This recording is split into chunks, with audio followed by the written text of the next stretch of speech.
Así inicia ese noticia en profundidad. Qué placer acompañarles. Soy Tatiana Pérez y les saludo desde nuestra sede central en Caracas, en Venezuela. A partir de este momento, en la próxima hora, tenemos 3 temas que son noticia. Como siempre, los analizamos hasta el fondo. Aquí están los titulares. Primero, en Noticia Bolivia.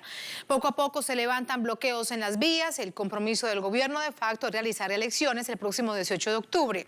¿Cómo se llegó a este acuerdo? ¿Cuál es la garantía de su cumplimiento? ¿Quién gana y quién pierde? Son asuntos que analizamos. En Noticia América Latina, como nunca antes, la elección de un presidente del Banco Interamericano de Desarrollo ha generado tanta polémica. El asunto clave está en la postulación. Desde su fundación se estableció que el BID debería ser dirigido por alguien de la región, pero ahora el gobierno Trump intenta quebrar esta tradición. ¿Qué hay de fondo? Vamos a verlo. Y en Noticia Paraguay, en titulares, a 2 años de la llegada de Mario Abdo Benítez a la presidencia, diversos sectores unen sus agendas y se movilizan. Escándalos de corrupción, recorte a presupuesto social, crisis sanitaria por mal manejo de la pandemia se denuncia. ¿Qué deja entonces estos 2 años del gobierno Colorado al pueblo? Vamos a analizarlo. En Noticia que así comienza. Bienvenidos, bienvenidas.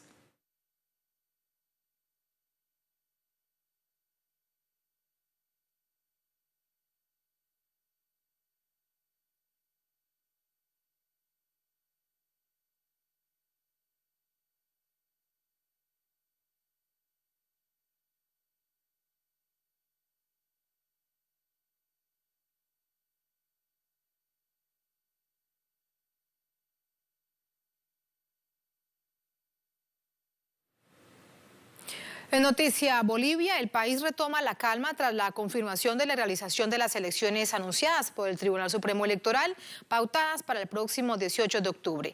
Pese a ello, algunos sectores extremistas mantienen la presión por un nuevo aplazamiento de la ansiada jornada comicial. El Tribunal Supremo Electoral confirmó este viernes la convocatoria a elecciones generales para el próximo 18 de octubre. Decisión fruto de las fuertes presiones ejercidas por amplios sectores sociales en los últimos días, donde se suman cortes de caminos y movilizaciones encabezadas en su mayoría por la Central Obrera Boliviana, la organización sindical más fuerte del país. El Tribunal Supremo Electoral ha aprobado por unanimidad la resolución 205/2020 que confirma y establece domingo 18 de octubre de 2020 como fecha definitiva, inamovible e impostergable de la jornada electoral. En este sentido, el expresidente y líder del movimiento al socialismo, Evo Morales, afirmó a través de las redes sociales: saludo y felicito a bancada del MAS en la Asamblea Legislativa por cumplir con su responsabilidad de abrir el camino al retorno democrático con ley de elecciones, pese a amenazas, intentos de boicot y silencio de ciertos políticos que siempre dan paso al costado en horas difíciles. Tras 14 días de protestas, el grueso de la sociedad boliviana parece haber consensuado dirimir las diferencias por medio del voto. Estamos convencidos que a partir de ahora, con una fecha cierta de elección, progresivamente las movilizaciones irán cediendo, ofreciendo la paz que anhelamos todos. A pesar de este consenso, los sectores más extremistas de la derecha boliviana, en cabeza de Luis Fernando Camacho, intentan forzar un aplazamiento o suspensión de los comicios. Asimismo, dirigentes del MAS denuncian que el movimiento popular sufre la criminalización y persecución política. Luis Arce, candidato presidencial favorito en todas las encuestas, denunció a través de su cuenta Twitter: condenamos el atentado que han sufrido las COB y de las Bartolinas. Exigimos que se investiguen los hechos hasta encontrar a los responsables. Buscan generar caos y zozobra para que no haya elecciones en Bolivia. Es un atentado contra la vida y la democracia. De acuerdo a un sondeo publicado por el Centro Estratégico Latinoamericano de Geopolítica, Luis Arce contaba para principios de julio con una intención de voto cercana a los 42 puntos porcentuales, al menos 15 puntos más que Carlos Mesa, su más cercano competidor. ¿Y cómo finaliza esta jornada? Conversamos a esta hora desde La Paz con nuestro corresponsal Freddy Morales. Hola Freddy, muy buenas noches. Finalizados los bloqueos de vías, ¿en qué parte se mantendrían? ¿Qué sucede en La Paz? Adelante, ¿cómo te va? Hola Tatiana, buenas noches. La jornada termina prácticamente con la suspensión de bloqueos en todos los departamentos del país. Según ahora que ya pasó la emergencia, por llamarlo de algún modo, ya pasó la huelga, los organismos del gobierno de facto han señalado que son más de 160 los puntos de bloqueo que se habían instalado. Anteriormente mantenían un nivel mucho más bajo de bloqueos estos organismos estatales. Solo en el departamento de La Paz, una reunión de la Federación de Campesinos con sectores autoconvocados, como han dado en llamarse, han determinado hoy mantener el bloqueo en el departamento de La Paz, exigiendo la renuncia de la presidenta de facto, la señora Yanine Áñez. De modo que todavía se mantienen bloqueos en el altiplano paceño y en algunos sectores de la ciudad de El Alto. Y vamos a estar atentos de lo que ocurre en los próximos días. En el resto del país, paulatinamente se van suspendiendo los bloqueos, Tatiana, de modo que prácticamente el país vuelve a la normalidad en cuanto al tránsito a través de sus carreteras. Freddy, gracias por esa información. De inmediato la vamos a sumar al análisis. Para ello nos acompaña Emilio Rodas, él es analista político, nos acompaña desde Santa Cruz. Emilio, muy buenas noches, ¿cómo está? Muy buenas noches, un gusto estar y muchas gracias por el contacto. Muchísimas gracias, Emilio. ¿Qué hechos permitirían establecer que sí hay garantías para que las elecciones, aunque ya hay una nueva ley que revestiría de esa garantía, pero estamos hablando de un gobierno de facto que todo lo quiebra, para que los comicios sí se realicen el próximo 18 de octubre? La principal razón es la emergencia de los movimientos sociales a la movilización. Desde el golpe de Estado había habido un primer momento de shock de los movimientos sociales. Había habido un segundo momento de reorganización para enfrentar lo que era el proceso electoral, pero no había habido una movilización social importante, no había habido una convocatoria importante a la lucha social por parte de sus líderes, y esto permitía que permanentemente la agenda sea establecida y sea manejada por el bloque golpista, con todos sus organismos, con los organismos de seguridad, con los organismos sanitarios, con los organismos políticos y también con el Tribunal Supremo Electoral. Hasta ahora ellos habían marcado la agenda según sus propios intereses. Cuando se hace la última modificación unilateral por parte del Tribunal Supremo Electoral, cediendo a las presiones del bloque fascista del régimen golpista, cediendo a estas presiones, hacen una suspensión unilateral, primero suspendiendo las elecciones y después definiendo una fecha de elecciones sin tomar en cuenta la Asamblea. Esto ha generado que haya un cambio de ritmo en la disputa política y una irrupción, nuevamente una emergencia de los movimientos sociales, de las organizaciones sociales hacia la carretera, hacia la movilización social, principalmente en el Alto y diferentes rutas del país, y ha logrado ejercer una presión que ha permitido marcar una nueva agenda. Es decir, las elecciones del 18 de octubre, establecidas por ley máximo para el 18 de octubre, estas elecciones son consecuencia de la lucha social, son un triunfo de la lucha social. Ya no son una concesión de la agenda política o de la discusión entre líderes políticos, sino una victoria arrancada por la movilización social. Ese es un elemento. El otro elemento es que la derecha boliviana había decidido resolver la crisis política que vive Bolivia desde octubre, noviembre del año pasado, resolverla la crisis sin la participación del MAS. La primera decisión era modificar la fecha unilateralmente para medir la reacción y la capacidad de reacción de los movimientos sociales. Ahora ha quedado demostrado que ya no se va a poder hacer modificación de fecha sin que esto provoque una reacción popular de niveles importantes.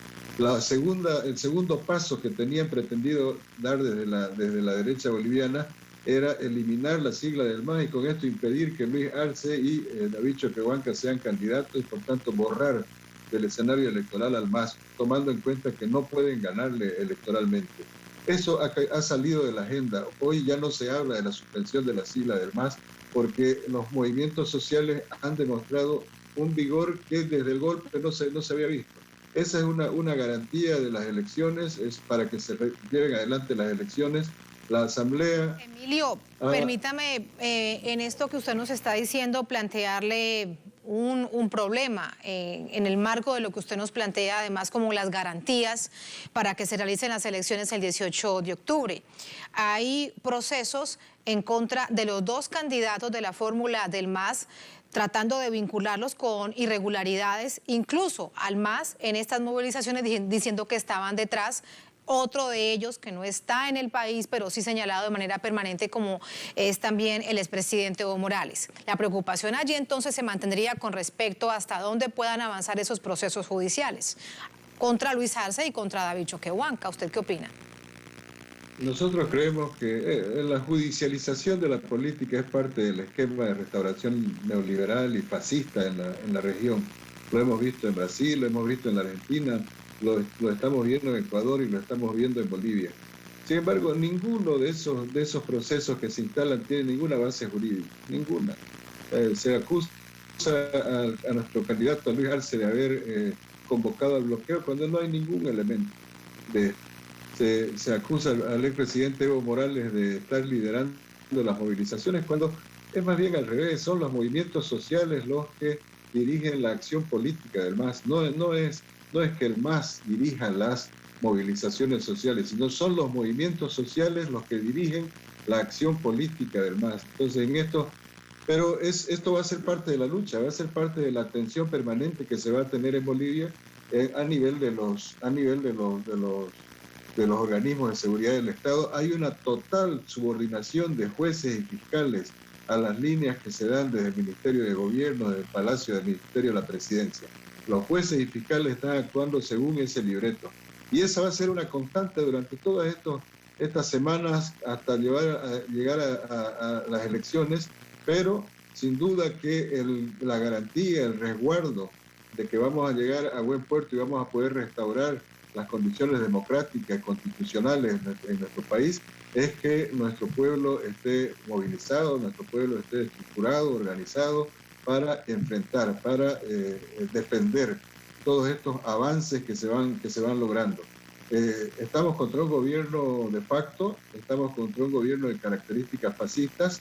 Los ataques judiciales no solo son hoy contra los candidatos, se ha iniciado una ofensiva brutal desde ayer, una ofensiva judicial brutal. Ahora se han detenido a dirigentes acá en Santa Cruz, a dirigentes de organizaciones sociales. Hay listas de dirigentes que están siendo manejadas por los organismos de seguridad para desarrollar la persecución. Y esa va a ser una constante que vamos a tener que enfrentar. Y vamos a tener Emilio, dirigentes, esto último que usted nos está contando, ¿son dirigentes del MAS o son dirigentes de la movilización de los últimos días, de lo que usted nos está diciendo en este momento? Nos está contando de las detenciones en Santa Cruz. Tenemos a compañeros que son candidatos del MAS que están siendo citados, están siendo perseguidos. Candidatos del MAS, tenemos a compañeros que son dirigentes. Hoy ha sido detenido en Santa Cruz, ha sido detenido, llevado a la Fuerza Especial de Lucha contra el Crimen, el compañero Wilson Cáceres, que es el máximo dirigente de las comunidades interculturales en el departamento de Santa Cruz.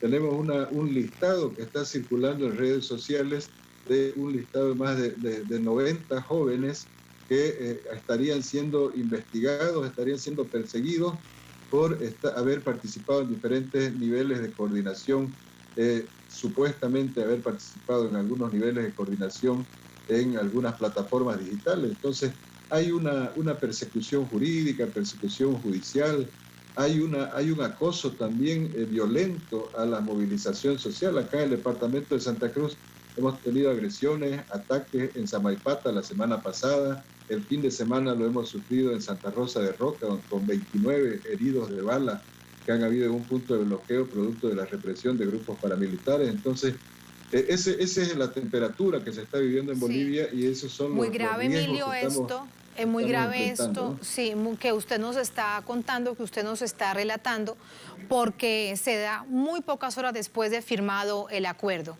Y precisamente lo que uno se pregunta es entonces qué garantías hay, porque recordemos que no son solamente elecciones presidenciales, son elecciones generales, son elecciones en todo el país. Y así actúa el sistema judicial, es todo un lawfare, todo un sistema de servicio del gobierno de facto. Jueces y fiscales definen sus resoluciones y sus acciones en cada una de las etapas según las instrucciones del Ministerio de Gobierno. Eso está claro desde el mismo 12 de noviembre. Han habido investigaciones en este país que han concluido con absurdos como el hecho de que los respiradores que fueron objeto del más vergonzoso acto de corrupción de parte de este gobierno en plena crisis sanitaria, al final el que termina siendo acusado es el presidente Evo Morales, que está en Buenos Aires. La doctora Gabriela Montaño, que también está en el exilio en Buenos Aires, resultan como culpables de un robo ejecutado por funcionarios de alto rango del gobierno. Entonces, eso para que pongamos en evidencia cómo está funcionando el sistema judicial, cómo está funcionando la justicia, la fiscalía, totalmente al servicio de este golpe.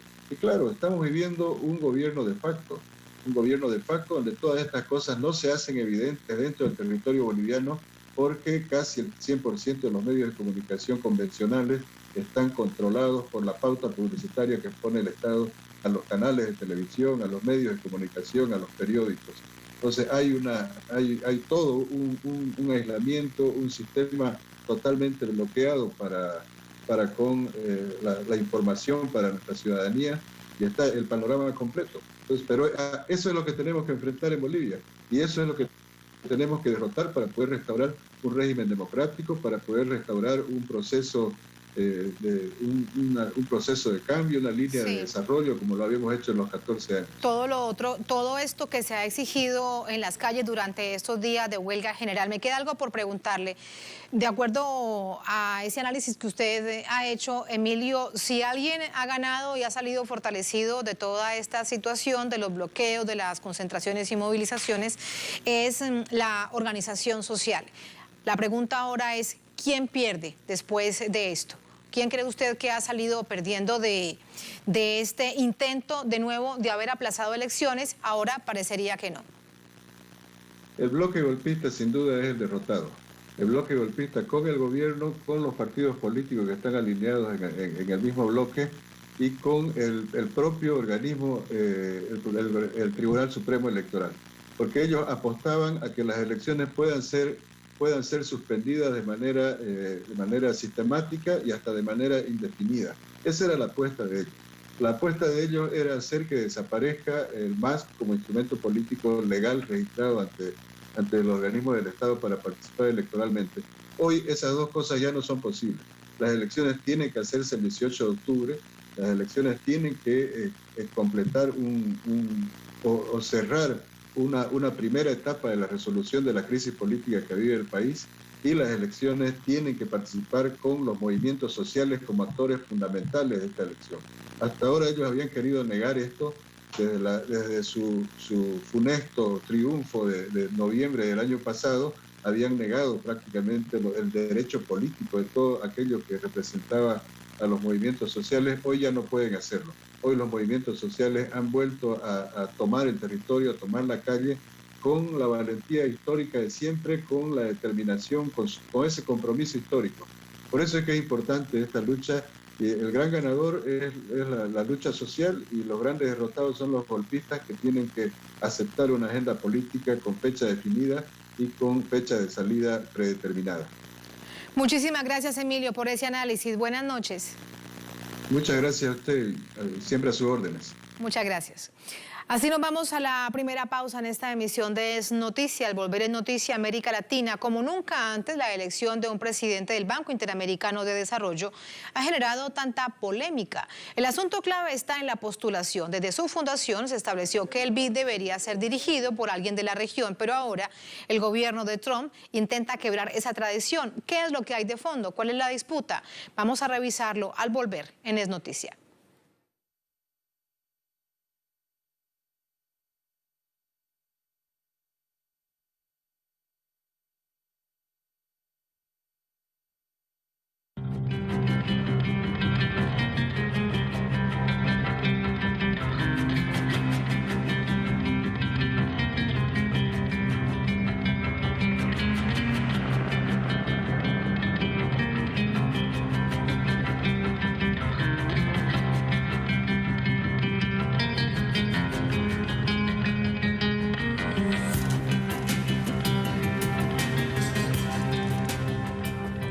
En noticia América Latina, países de la región piden posponer la elección del nuevo presidente del Banco Interamericano de Desarrollo.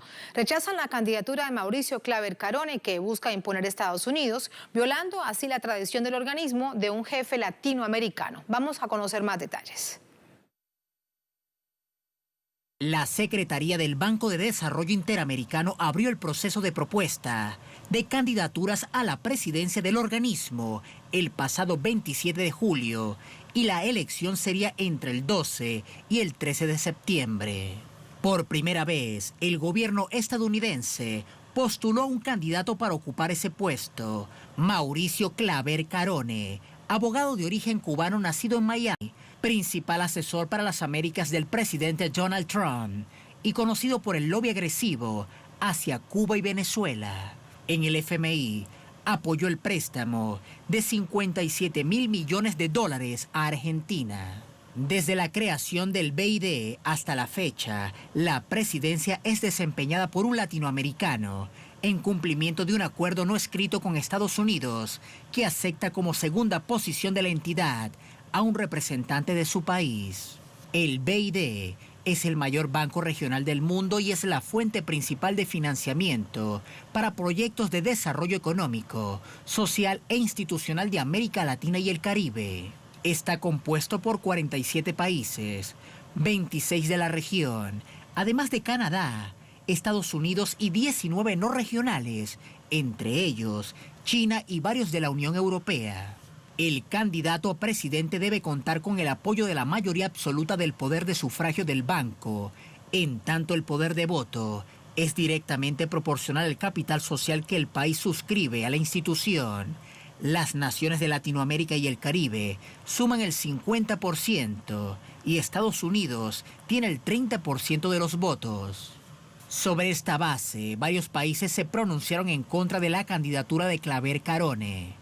Algunos, incluidos Argentina, México, Costa Rica y Chile, piden que se retrase la elección del nuevo jefe del organismo, que actualmente preside el colombiano Luis Alberto Moreno. Plantean efectuarla después de la contienda presidencial estadounidense en noviembre. El canciller argentino Felipe Solá escribió en Twitter: queremos que se postergue hasta marzo la asamblea que elegirá al nuevo presidente del BID. Estamos inmóviles por la pandemia y una elección crucial debe hacerse en forma presencial como corresponde. Mantenemos a nuestro candidato, Gustavo Vélez. Según Claver Carone, cuenta con el respaldo de 17 países, entre ellos Colombia, Ecuador, Uruguay, Paraguay, Honduras y Haití. Critica la posición de los países que lo adversan. Y ahora una minoría de países, liderados por el gobierno de Argentina, simplemente buscan empujar una táctica obstaculizadora con una minoría de países. Cualquier intento de secuestrar con una minoría de países una elección, a pesar del reglamento muy claro que se llevó a cabo el 9 de julio, sería no solamente no democrático, pero obviamente será un esfuerzo que los Estados Unidos va a retar.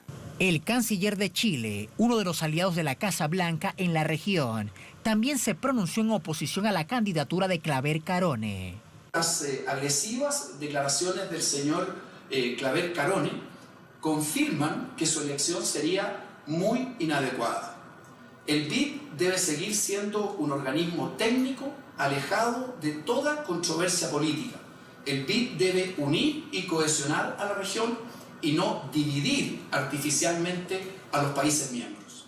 Es prudente postergar las elecciones previstas para septiembre y debatir en un ambiente libre de tensiones e intromisiones políticas. Irónicamente, en la misma rueda de prensa, el canciller chileno hizo un pronunciamiento injerencista sobre la situación política en Venezuela. Por su parte, el subsecretario de Relaciones Exteriores mexicano, Maximiliano Reyes, en un artículo de su autoría titulado "No convirtamos el Interamericano de Desarrollo en el Banco Americano de Desarrollo", indicó que es fundamental evitar la politización del órgano, por lo que se oponen a que Estados Unidos dirija el BID. Además, el Grupo de Puebla, conformado por académicos y políticos progresistas de la región, emitió un comunicado en que se pliega la petición de varios países de aplazar las elecciones. Aún, una parte de la región se niega a la hegemonía estadounidense. Hechos presentados con toda claridad allí, sobre los que vamos a entrar con el análisis. Nos acompaña para ello Ana Esther Ceseña. Ella es analista internacional del Instituto de Investigaciones Económicas de la UNAM, es coordinadora del Observatorio Latinoamericano de Geopolítica, nos acompaña desde Ciudad de México. Profesora Ceseña, qué placer, muy buenas noches, ¿cómo está? Buenas noches, Tatiana, un gusto estar aquí. Muchísimas gracias. ¿Qué cree usted que es lo que anhela, el objetivo, la aspiración del gobierno de Estados Unidos en tratar de imponer a su candidato, además una figura clave en lo que significa las decisiones de la Casa Blanca para América Latina hasta este momento? ¿Cuál es el objetivo de Estados Unidos, del gobierno Trump? A ver, es que es un momento muy especial para Estados Unidos porque no solamente tiene las elecciones en puerta, ahora incluso se hicieron mucho más complicadas con la elección de la vicepresidenta de los demócratas, que esa es una oposición de cuidado para Donald Trump, pero también tiene en la escena internacional esta pelea con China, esta disputa de espacios y la necesidad de disciplinar, de volver a controlar muchas de las cosas en América Latina. Entonces, hay como una combinación de elementos. Uno que es muy importante es que este grupo de Florida, de Miami, es un grupo que para Trump es clave para poder pues intentar ganar las elecciones, ¿no? Entonces, eso por un lado, pero por otro lado representa realmente la misma línea ideológica de Trump, el mismo tipo de iniciativas hacia América Latina, hacia el mundo en general, y entonces, bueno, por lo menos es dejar a su gente colocada, incluso pensando que él no se quedara en la Casa Blanca, ¿no? Y tener los votos de toda esta sección. Pero yo creo que hay acá una jugada que tenemos que estar observando con mucho cuidado, porque tal parece que América Latina en este momento tiene como un regreso al continente. Por ejemplo, en el caso de México ha sido muy claro la importancia que le está dando Estados Unidos a la reinversión en México de muchas de las plantas que se tendría que traer de China, por ejemplo. Está ahí el megaproyecto del sureste, el del Istmo de Tehuantepec, que es un complemento o sustituto del Canal de Panamá, y entonces en torno a ese proyecto, que es el del corredor del Istmo de Tehuantepec, están organizando una cantidad de cosas muy llamativas. Una es que, por supuesto, la obra de infraestructura ya es importante, pero otra es que se convierte en una nueva frontera, en un tope para la migración, que no solamente la detiene, sino que la aprovecha como trabajo, pues digamos, precario, barato, y le permite eso establecer todas sus, o una buena parte de sus empresas de ensamblaje. Por ejemplo, hay mucha idea de que se van a instalar ahí empresas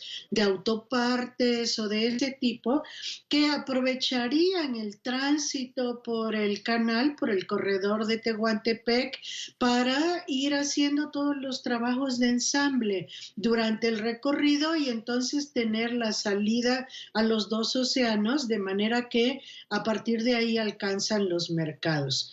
Esto es algo interesante y para eso necesitan, por ejemplo, controlar el BID, controlar las inversiones, el apoyo, el financiamiento que va a dar el BID a ciertos proyectos que para ellos son clave, en este momento de regreso al uso de América Latina como su terreno manufacturero. Sí. Hay una cosa que Permítame, es aquí le pregunto interesante y es algo. que con la pandemia, Sí, permítame, le pregunto algo, con la profesora pandemia se Ceseña. puso en evidencia. Sí, permítame, aquí le pregunto algo, y es que lo que llama la atención Sí. con todo, por ejemplo, este megaproyecto que usted bien nos está explicando, México es uno de los países que se opone a la elección del presidente del BID antes de las elecciones de las presidenciales en Estados Unidos, ¿no? Lo teníamos, de hecho, antes de la conversación con usted, en la nota esta que precedía, lo que decía el vicecanciller, el vicesecretario de Exteriores, Maximiliano Reyes, ¿no? Así que eso ya me llama la atención. ¿Qué significa entonces? Luego estarían los demás países que se oponen de una manera muy fuerte y contundente, como Argentina y Chile, que también llama la atención, particularmente de Chile. Pero aquí, permítame preguntarle esta posición de México. Sí, la relación entre Estados Unidos y México es muy complicada, muy tensa y muy contradictoria. Entonces tiene muchos elementos. Estados Unidos ha presionado muchísimo a este nuevo gobierno desde el inicio para una serie de cosas. Una de ellas, por ejemplo, fue este control de la migración que se lo impusieron a México y México lo ha tenido que acatar porque había una serie de amenazas, en cambio, si no lo hacía de esta manera. Entonces, tiene como todos estos claroscuros la relación entre Estados Unidos y México, y para México es muy importante, desde ese punto de vista, trabajar los contrapesos. El hecho de que en este momento el director del BID fuera este candidato de Trump, pues implicaría que ahí sí hay un control mucho más grande sobre las decisiones que quisiera tomar el país, por ejemplo, ¿no? Y entonces eso complicaría mucho el margen de maniobra de la relación entre Estados Unidos y México. Además de que, por supuesto, México está empeñado en este momento en abrir nuevamente como una vía de comunicación con América Latina que había sido cerrada por todos los... Profesora Ceseña. Hemos perdido la comunicación con la profesora Ana Esther Ceseña, analista internacional. Profesora Ceseña, ¿me escucha? Sí, yo sí. Por unos minutos perdimos la comunicación. Sí. ¿Usted me escucha? Yo estoy escuchando. Qué bueno, solamente por unos segundos perdimos la comunicación. Ahora, permítame preguntarle, profesora Ceseña, con respecto a estos otros países que sin duda llaman la atención porque han sido históricos aliados de Estados Unidos, en este caso Chile, que bien veíamos también como el ministro de Exteriores dice no es el candidato y además rompería la tradición de que sea un presidente de la región latinoamericana. ¿Qué pasa allí entonces? El caso de Chile es un poco sorprendente porque efectivamente Chile siempre ha sido, pues después de Colombia, el siguiente gran aliado de Estados Unidos, pero en este caso creo que las relaciones entre Estados Unidos y Chile se han estado enfriando un poco en los últimos tiempos y posiblemente de ahí sea la posición que están adoptando con respecto a la dirección del BID. También puede ser que ellos están calculando la manera como esto va a introducirse en los equilibrios regionales, ¿no? El hecho de que directamente sea un republicano norteamericano quien dirige el BID, por supuesto que resta margen de maniobra a todos los países latinoamericanos, aún a los aliados.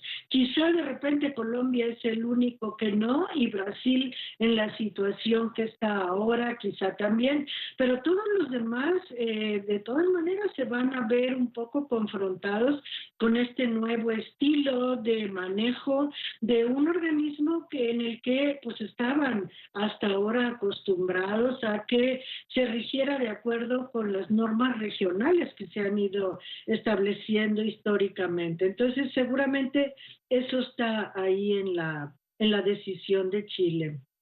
Me queda algo brevemente por preguntarle y es... Sí. ¿Hola? ¿Me escucha, profesora Ceseña?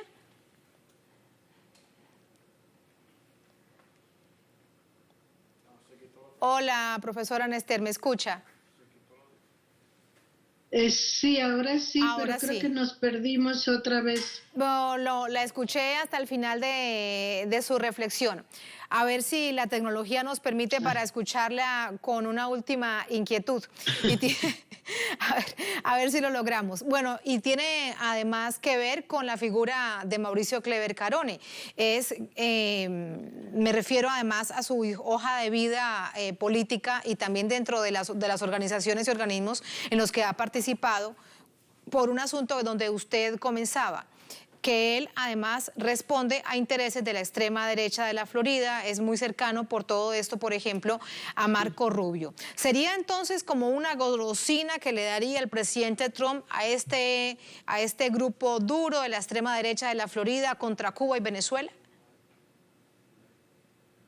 Sí, evidentemente eso justamente es lo que le favorecería a Trump en las elecciones, o sea, es una manera de ponerlos claramente de su lado y peleando en el mismo terreno. Pero también yo creo que es una clave de esta como impronta golpista que está adquiriendo la política de Estados Unidos hacia América Latina, porque digamos ese afán de apretar tuercas en este terreno, de volver a poner posiciones en la parte económica de América Latina, también se acompaña de el disciplinamiento de la región, y entonces todas las iniciativas golpistas en el terreno político o directamente militar que ha estado impulsando en los últimos tiempos Estados Unidos, pues hacia Venezuela, con Cuba han estado muy fuertes también en las sanciones. Esa es la política que el nombramiento de este hombre en el BID pues estaría sancionando como la política de los nuevos tiempos del BID en América Latina. Yo por eso digo que aún calculando que Trump perdiera, quiere dejar colocada a su gente. Está moviendo muchas piezas como para que el tipo de política que él está siguiendo quede en la región.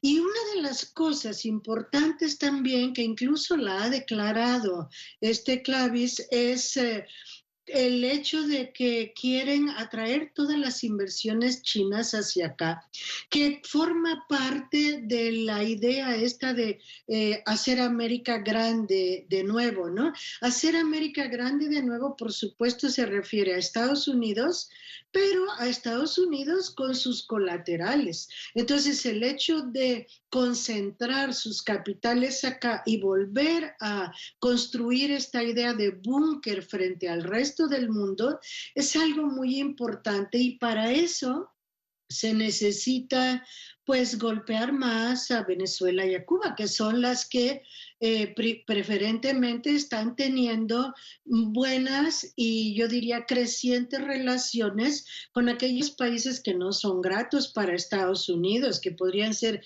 China, Irán, Rusia, o sea, no quieren la intervención de estos países acá, incluso quieren limitar los capitales de estos países. Parte de esa jugada es la del canal en el istmo de Tehuantepec, porque por Panamá un poco los chinos han logrado colarse. Y entonces todo esto, ¿cómo hacemos un búnker americano? ¿Cómo detenemos eso? Bueno, pues a través de este tipo de políticas, asegurando que puestos claves en la región los ocupen ellos mismos. Y por supuesto, algo que es innegociable para Trump es que esto ocurra después de las elecciones, porque ahí no tiene sentido para él. Esto tiene que ocurrir antes de noviembre, es parte de sus fichas para ganar la elección. Y bueno, igual que la vacuna contra el COVID, igual que varias cosas de esas.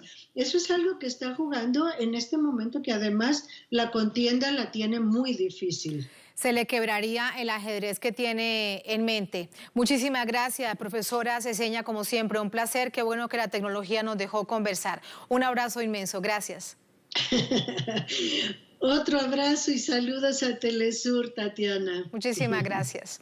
Así nos vamos a la segunda, última pausa en esta emisión de Es Noticia. Al volver en Noticia Paraguay, a 2 años de la llegada de Mario Abdo Benítez a la presidencia, diversos sectores unen sus agendas y se movilizan.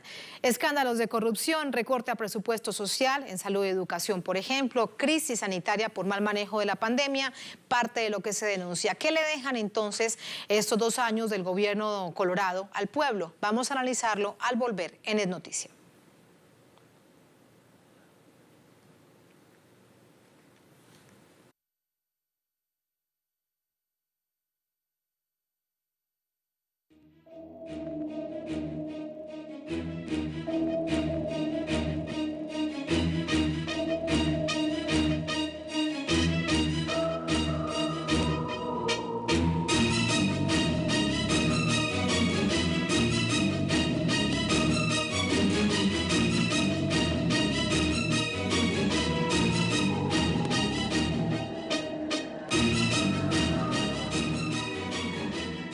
Noticia Paraguay, a 2 años de la asunción de Mario Abdo Benítez, continúan las protestas contra la gestión del gobierno. Esta jornada fue una, según los manifestantes, hay un pésimo manejo de la pandemia. Además, es una pandemia que se usa como excusa para recortar presupuestos en programas sociales, en salud y en educación.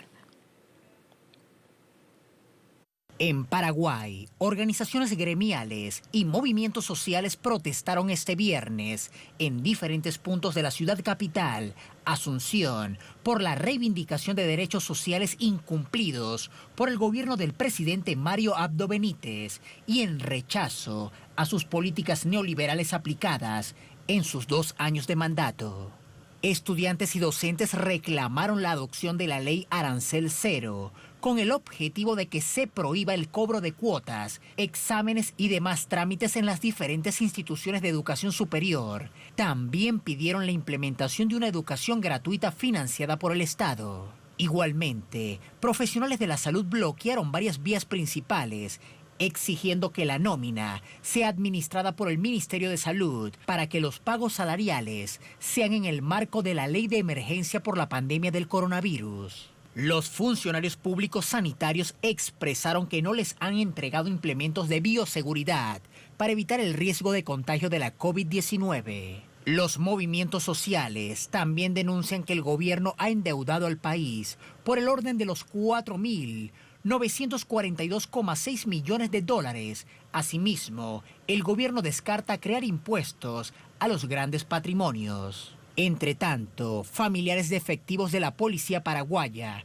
solicitaron al mandatario Benítez el pago por concepto de gratificación por el cumplimiento de las tareas realizadas en medio de la pandemia por coronavirus. El malestar expresado en las protestas en esta situación de pandemia refleja la profunda crisis de desigualdad, ya que según analistas, el 2% de la población concentra el 98% de la riqueza y el 3% concentra prácticamente el 90% de las tierras cultivables en este país. Los manifestantes afirmaron continuar desarrollando mítines en diferentes partes del país suramericano en aras de que las exigencias sean satisfechas por el gobierno. ¿Cómo finaliza esta jornada? Vía telefónica le preguntamos a nuestro corresponsal desde Asunción, Osvaldo Sayas. Osvaldo, buenas noches. Adelante el balance de este día.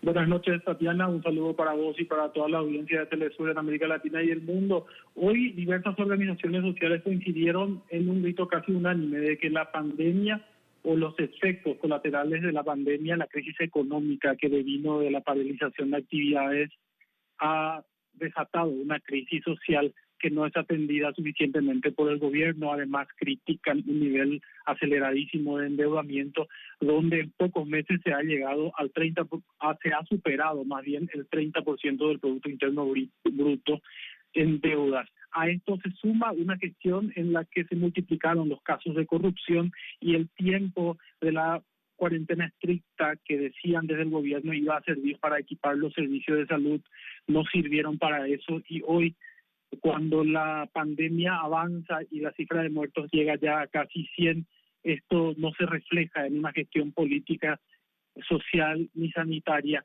que dé respuestas a la ciudadanía, y es por eso que hoy empezó una movilización en el centro de la capital, pero se anuncian otras ante un gobierno al que califican ha sido incapaz de atender la pandemia. Además, se suma un proyecto de ley que busca modificar el tratamiento que tienen los trabajadores del Estado para hacer lo que llaman un achicamiento. Denuncian que forma parte de un paquete de políticas neoliberales que quiere llevar adelante el gobierno de Mario Abdo Benítez, aprovechando la pandemia por el nuevo coronavirus. Como excusa toda esta situación de la pandemia para avanzar en recortes a la inversión social, lo que se ha denunciado permanentemente, hoy no ha sido la excusa. Osvaldo, gracias. Muy buenas noches. Buenas noches. Buenas noches. Así nos vamos con el análisis. Para ello nos acompaña Carlos Filisola, él es senador nacional, es presidente del Frente Guazú, nos acompaña también desde Asunción. Senador, ¿cómo está? Muy buenas noches. Muy buenas noches, Tatiana. Muy buenas noches para la gente que está viéndonos con Telesur. Un saludo ahí para Venezuela. Estoy a disposición de ustedes. Muchísimas gracias. Hay distintos sectores, los veíamos hoy, que se han unido en esta movilización. Días atrás veíamos por separado sectores de la salud que se movilizaban, luego los estudiantes no solamente en la capital, incluso algunos en zonas de frontera con represión de la policía, de la fuerza pública. Hoy por hoy, ¿qué los ha unido en esta masiva movilización? Nos ha unido a diferentes sectores, organizaciones sociales, políticas, organizaciones sindicales, ciudadanas, de distintos sectores que nos hemos manifestado, como bien decías, en Asunción y también en otras ciudades del Paraguay, de nuestro país, y nos ha unido realmente el rechazo a la política del gobierno de Mario Abdo Benítez, el presidente de la República, que una política neoliberal que a lo largo de esta pandemia ha empeorado. Ya antes era cuestionado antes de la pandemia, pero hoy a casi prácticamente 5 meses de haberse iniciado esta pandemia, la situación ha empeorado aún más. La política económica, social, ha llevado a una grave crisis en este momento social, económica, con muchos desempleados, con mucha gente por debajo de la línea de pobreza. Eso ha aumentado muchísimo. Por otro lado, también la situación sanitaria está empeorando. El número de infectados por el COVID-19 es mayor, está aumentando en estos últimos días. Ha habido números mayores que los anteriores de fallecidos, de gente internada, sobre todo acá en la capital, en Asunción, y en otros sitios como Ciudad del Este, otra ciudad también muy importante de nuestro país. Y realmente nos ha unido el repudio a la política del gobierno Abdo Benítez, que no da respuestas. Se le ha otorgado en su momento, al inicio de la pandemia, una ley para hacer frente a esta pandemia, una ley que era de emergencia, digamos, para hacer frente a la pandemia, de más de 1.600 millones de dólares.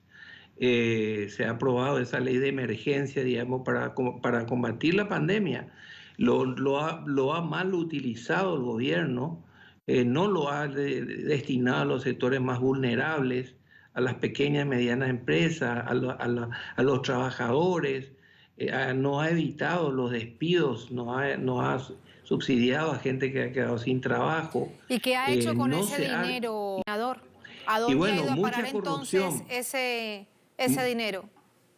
Mucha corrupción. Justamente otra de las cosas que nos ha unido en esta movilización multitudinaria que hubo hoy recientemente nomás, yo estoy volviendo de la movilización de mucha gente, es la corrupción, la impunidad.